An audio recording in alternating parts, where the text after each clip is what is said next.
America's only ghost-solved murder trial. What does it take to solve a murder? Usually it's evidence, witnesses, or maybe a confession. But what if your star witness was the victim herself speaking from beyond the grave? It sounds impossible, but in 1897, the American legal system faced a case that has never been repeated. A mother claimed her daughter's ghost appeared to her, not to haunt her, but to name her killer. This is the incredible true story of the Greenbrier ghost, the only murder trial in U.S. history where testimony from the afterlife helped secure a conviction. Our story begins in Greenbrier County, West Virginia, during the late 19th century. This was a place where folklore and faith shaped daily life, and justice was seen in both earthly and spiritual terms. At the center was a young woman named Elva Zona Heister, known as Zona. In 1896, a newcomer arrived, Erasmus Trout Shue, a handsome blacksmith who quickly caught Zona's eye. Her mother, Mary Jane Heister, distrusted him instantly, sensing something dark beneath his charm. But Zona was swept up in romance. Despite her mother's warnings, she married Trout in a small ceremony. For a short while, it looked like she had found her happily ever after. That happiness would soon be violently cut short. On January 23, 1897, just 3 months into the marriage, Zona was found dead at the foot of the stairs. Her body was discovered by a young boy whom Trout had sent on an errand. When Dr. George Knapp arrived, Trout's behavior was strange. He cradled Zona's head and wept loudly, but he also controlled every detail.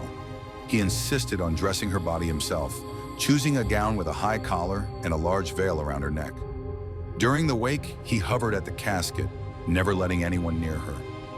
Because Trout interfered, Dr. Knapp's exam was brief. He first wrote everlasting faint as the cause of death, later changing it to childbirth, though there was no proof she was pregnant. With no signs of foul play, Zona was buried the next day. But Mary Jane Heister refused to believe it was natural. She was sure her son-in-law had murdered her daughter. Mary Jane prayed night after night for answers. Weeks later, she claimed her prayers were answered in a chilling way. According to her, Zona's ghost appeared at her bedside for 4 nights in a row. First as a glowing light, then as her daughter's form, filling the room with cold air. The spirit told her everything. Trout was cruel and violent. On the night of her death, he raged because there was no meat for dinner. In his fury, he grabbed Zona by the throat and snapped her neck. To prove it, the ghost slowly turned its head all the way around. The visions were terrifying, but Mary Jane was convinced. She now believed she had the evidence to expose Trout Shue. She took her story to prosecutor John Alfred Preston. Whether he believed in ghosts or not, her conviction, and Trout's odd behavior at the funeral, was enough to act.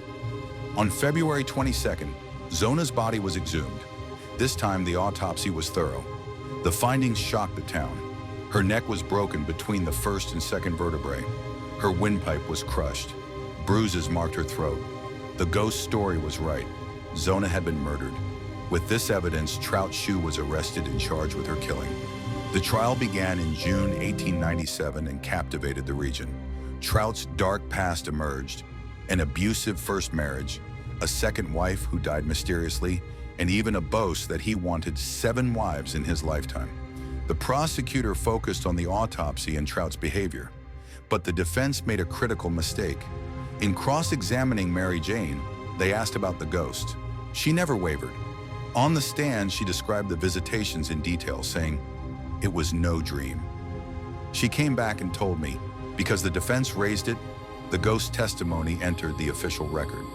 For a jury steeped in folklore and faith, it was powerful. Trout's own arrogant testimony only hurt him further. The jury deliberated for just over an hour before finding Trout Shue guilty of first-degree murder. He was sentenced to life in prison, where he died 3 years later. Today, the case is remembered with a West Virginia roadside marker, which reads, "Her death was presumed natural until her spirit appeared to her." Mother to describe how she was killed by her husband. The Greenbrier ghost remains the only case in U.S. history where a conviction was shaped by testimony from beyond the grave. So what do you think? Was this truly justice from the spirit world, or a mother's intuition that refused to be silenced?